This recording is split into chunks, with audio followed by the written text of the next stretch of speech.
So tell us about yourself and who you are. I'm sorry, I just realized I was muted. But I'm Sydney. I'm the editor in chief at Rice and Spice, like I said before, and I'm from the Bay Area in California. And otherwise, I guess for hobbies, I don't know. I just kind of like reading and writing, and yeah, I do water polo. Awesome. So, what inspired you to start this magazine? I think I guess I was trying to I think I kind of discovered zines like back in the summer of 2020, and I thought they were really like interesting. So, but I felt like because I joined a few, I think I joined like Our Era or whatever, and then but I realized that like I would rather kind of have my own zine, and like kind of being able to have your own project feels a lot different than just being like a staff writer or whatever. So yeah, and then I guess I wanted to have like some sort of unique mission, and because I've been getting more into activism, so I was like, okay, like a zine by Asian American youth would be pretty interesting. And what's the meaning behind your name? Um, I don't know. I guess I thought it was fun and like the rhyme and everything, and yeah, it kind of encompasses a lot of like Asian cultures. Yeah. So, we also want to ask you, what is creatively chaotic, and what's the story behind it? Oh yeah, so it's a mini collaboration between a couple of like smaller zines. So there's Fever Dream and like Unapologetic and whatnot, and we kind of came up with this idea because we thought it would just be something fun to do, and so we thought, okay, like a mini zine would be like a not much of a time consuming, but it'd also be pretty cool. So we kind of just came up with that as like a little like zine you can just print out and cut out. That's super cute. What was it like creating your first issue? Well, we're still getting it printed right now, and I think it was definitely not like going into it, I didn't really know what I was doing specifically, but I think it was it's definitely like a lot of work and like kind of trying to figure out the logistics and whatnot, but in the end it's nice to have like an end product. So, at Unpublished, we have a really strong team, and I know a lot of zines have like super strong teams. And so, how did your team come together? Yeah, so I kind of just posted on like Instagram like, oh yeah, I'm like starting this scene and like if you want to join, just like apply and whatnot. And I had like some Google Forms. And I think, I mean, I kind of wish that like I think a lot of zines they have like a team that's like based in the same area and like they can meet each other and whatnot. But it's nice to kind of like meet a lot of like different people from different places because like I feel like once you kind of live in the same place, kind of assume everyone's like that way, but then they turn out to be like a lot different in different places. So it's nice to have like a diverse team. What's your favorite part about managing a team? Probably just like seeing everyone's content, and I think everyone's like they've had their own experiences and they have their own talents and whatnot. So like getting to see like the art they produce is really nice. What do you think is the most important thing to keep in mind when finding people for your team? I think people who are just really like you can tell that they really just want to be part of the team because like in the Google Forms you'll see like some people they only do like a one word answer or something and like but some people they do like a really long answer but and you can also I feel like sometimes you worry about like what's the authenticity of like of how much they're dedicated to it but I feel like over time you can kind of tell this person really enjoys doing art or like writing or whatever, or they're just doing it so they can like look like I don't know, like for high school or like college applications. And I think that's something kind of worried about. But I think I've got a pretty good team then. They're all like really into it. That's awesome. And do you have advice for people wanting to start a zine, but they don't really know of anyone that can help them or like how to get people to apply and contribute? Um, I mean, just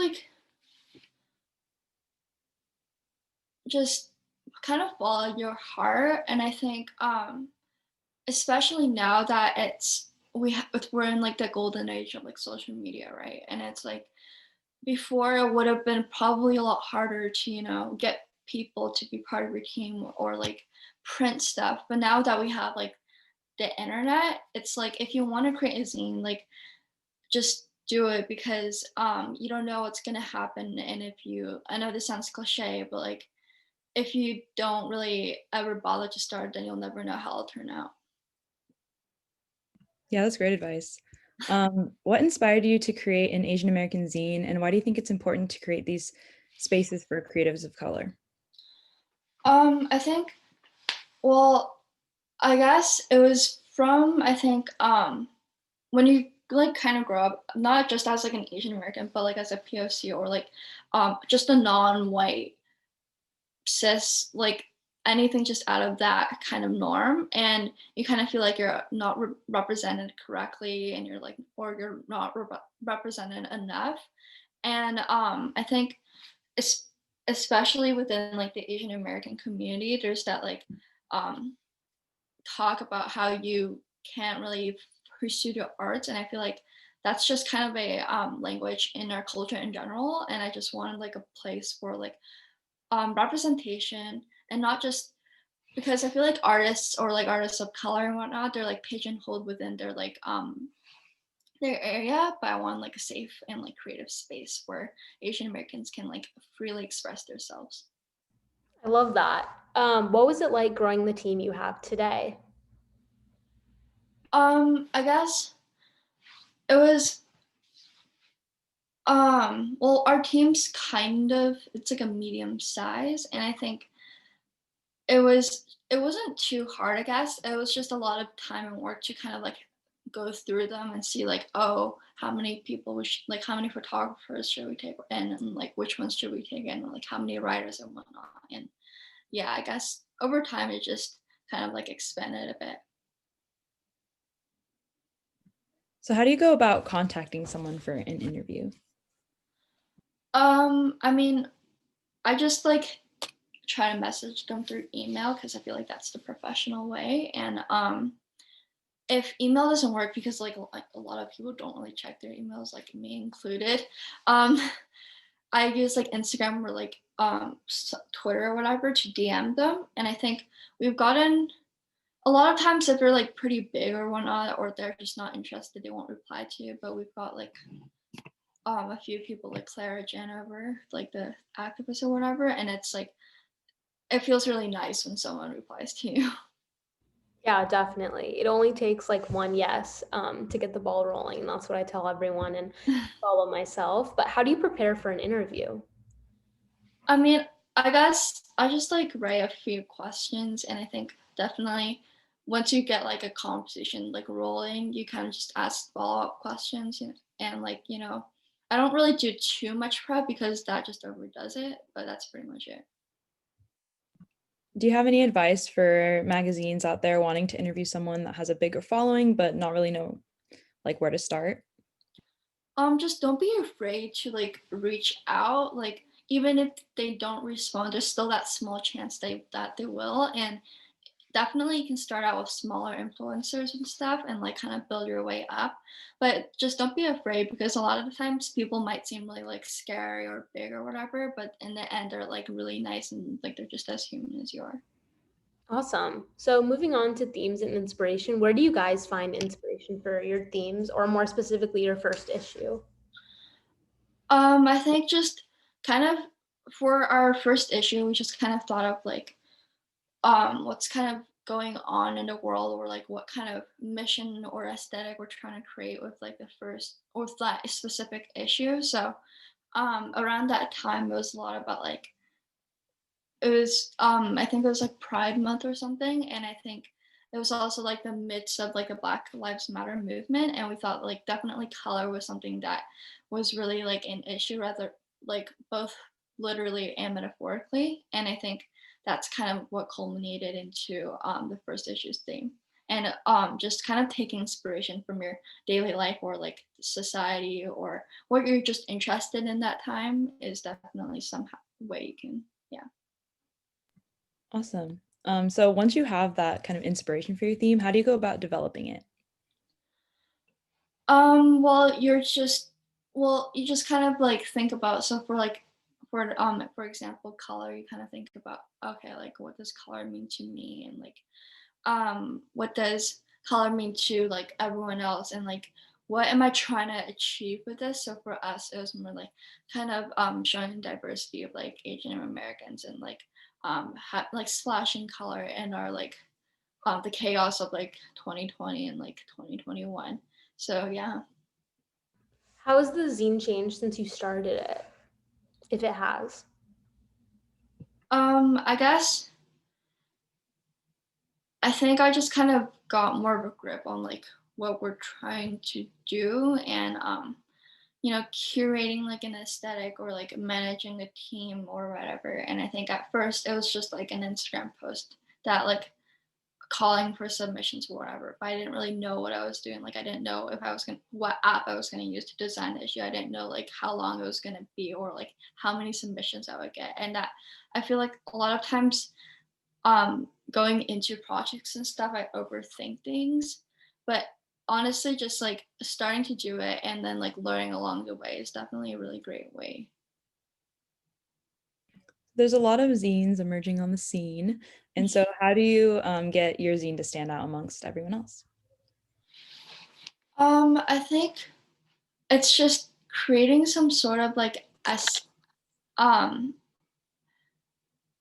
it's just kind of creating some sort of like mission, or like an aesthetic that like you that really speaks to you, because there's definitely always going to be zines out there that have the same mission as you, or they have the same color palette as you, or they have like the same values or whatever. And there's going to be, and like in any industry, like for just your more traditional journalism, there's Vogue, there's like Elle and whatnot, and then in like tech companies, there's Google and Apple. And I think the way is that you just really just have to kind of just compare I know this sounds like something like a parent would say or whatever, but compare yourself to just yourself, and kind of try not to see it like other zines, like, oh, there's so many zines out there, I'm not going to stand out. And I think a lot of zines, they end up just not continuing, and like that's kind of it's really sad to me, because a lot of them I really like. But if you're able to kind of keep going on with your zine, and like um kind of putting your heart in it, that's kind of a way to stand out, and everything else will just come together. Yeah, definitely. And what keeps you going and motivated, especially during hard times like 2021? Just knowing that I'm creating some sort of change, or some sort of positive energy, no matter how big or how small it is. And I think really getting to see like, our like design coming together, or like our website coming together, or like getting kind of love and feedback from like our audience. And I think that really just motivates me to keep continuing with Rice and Spice. Yeah, speaking of your website, how has it been managing that and what do you use for your web hosting? We use Squarespace. I think originally, I think like the biggest two contenders are Wix and Squarespace, but I've always kind of liked the more professional and smooth look of Squarespace. And I think I didn't have enough like money or whatever to kind of like pay someone to make it for me. But but going into like designing it, I kind of chose like the red and yellow, and then I kind of just look at a lot of zines websites already to see like how I'm gonna format it, or like what elements do I like. So I looked at like anti-fragile searches. I also looked at yours, and I really just kind of took elements like, oh, I like this color palette, or oh, I like this font, or like, oh, I kind of like, I don't know, like the collage, or like the Spotify playlist or whatever. And that kind of just like got together. And for managing it, it's not too hard. It's just kind of regularly updating it every like Sunday with posts and stuff. And sometimes I'll have to like switch around if we want to promo like something. But yeah, it's not too bad. Awesome. And when it comes to print, what do you guys use to make your actual print copy? Well, we're still getting it ordered, but it's Printing Center USA, because like a lot of people recommended that. Yeah, we also use that too. What are some upcoming projects that you're really excited about in terms of the zine? I guess like still just kind of getting the first issue out there and like having everyone receive it and whatnot. And also, I think we're probably just gonna start with that, but in the future we might have like collaborations or like I don't know, more events and stuff like that. When it comes to time management, how do you balance your school, your personal life, and the magazine? I mean, I'm kind of horrible at balancing time. It's always been a problem for me, and I think that I guess a lot of the times it's just my mom or like my dad just kind of like constantly reminding me like, okay, yeah, to take a break and like focus on your schoolwork or not whatnot. But sometimes it's just chunking like splitting up your time and like having a block of time for homework, block of time for studying for quizzes and tests, or a block of time for like working on the zine is definitely very helpful. Yeah, definitely. And like in the craziness of this pandemic and of last year, 2020, how was it like to run the zine and start it out? I think it was just really relieving, and it was nice to have something I could focus on because I wasn't I write and when I kind of got into the pandemic, I don't know. I feel like a lot of people they started like writing more, but I started writing less because I've always been one to kind of write outside and like especially in like coffee shops and whatnot. So then having like this new zine where I could focus my creative energy and I could focus my mind to it was definitely a really nice way because I felt like I was being productive even in such um like challenging times. Are there any specific tools you use to like keep yourself organized? Well, I guess I'm not the best person on time management, but I I think there's that new app. I forgot what it was called, like Notion, that like everyone's using now. Um, I'm still working on designing mine, but it's getting there. And otherwise, I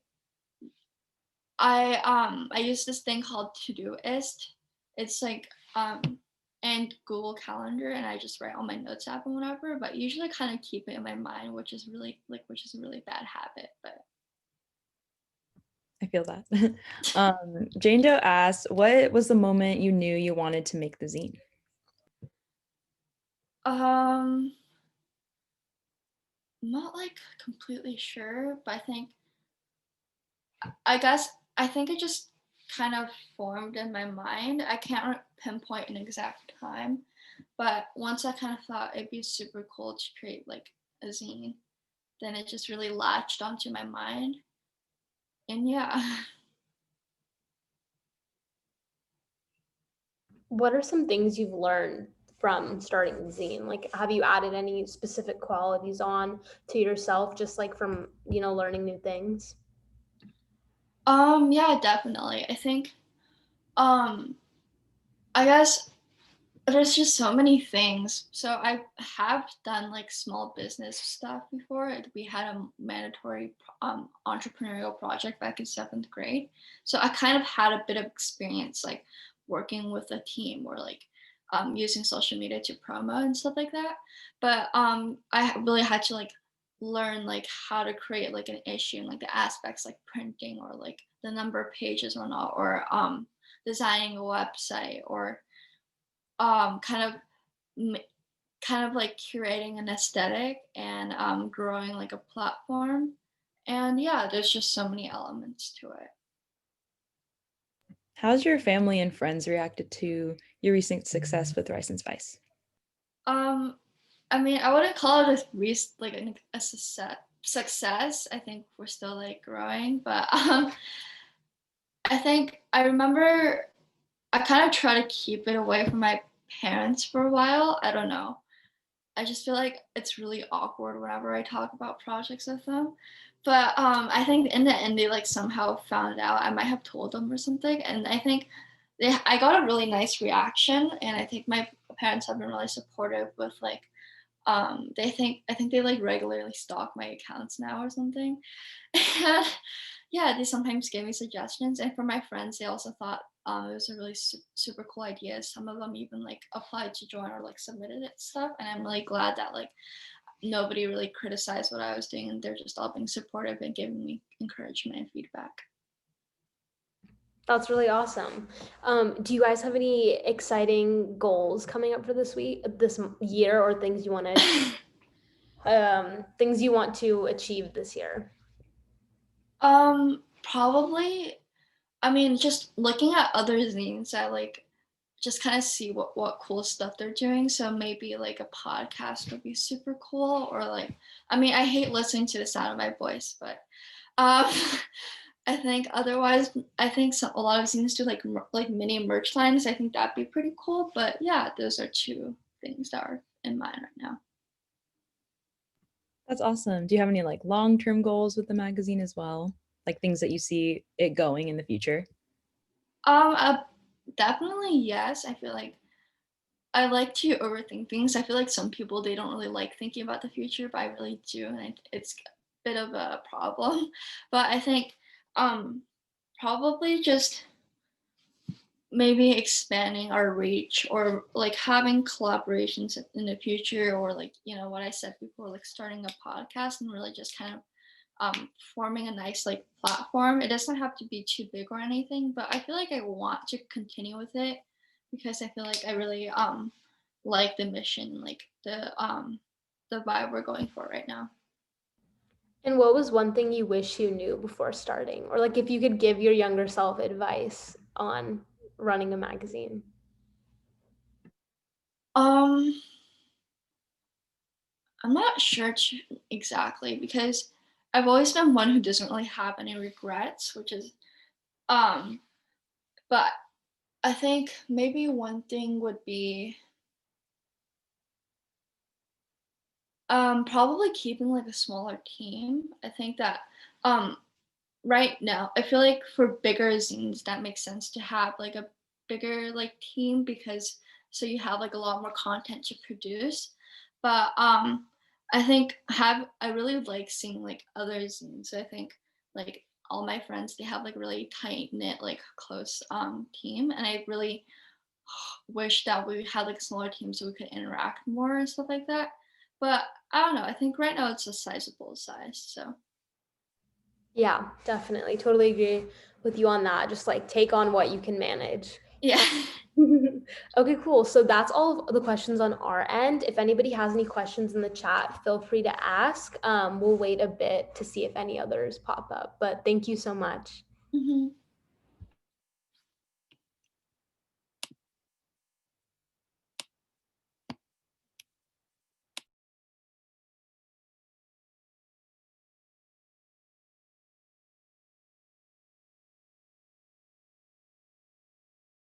And of course, if you do have any questions and you can't think of any right now, you can always message Rice and Spice on Instagram. I'm sure she has a lot of different answers and advice that she can offer.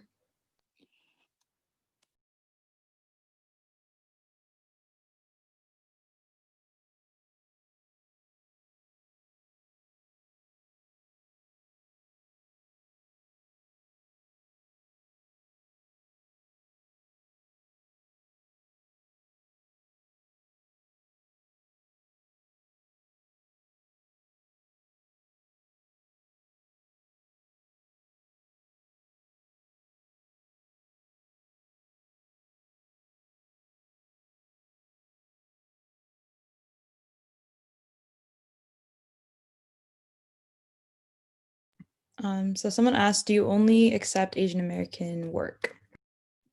We do accept like um kind of we call them like guest submissions. So we do like so if you're Asian but you're not American, or if you're like an ally, we do have like a guest section. So you're welcome to like just specify that you're not from the US.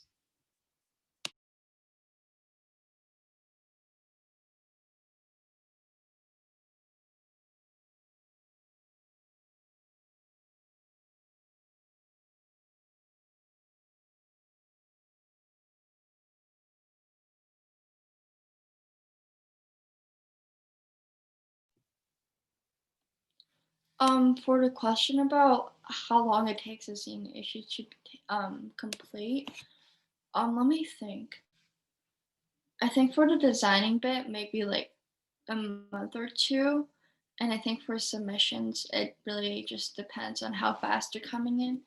And I think um, this issue took a while because I was like, because the new school year was being really weird, so I had to take like time off, like creating the issue. So it started in like late July, and then I kind of like got a few submissions, and then I took a break from like October to like November to work on my own things. And then I started it back in December and we're like pretty much almost done. Are you the one that like designs all of it, or do you have a team that designs the print? We have 2 graphic designers and I do a bit of graphic design too as well.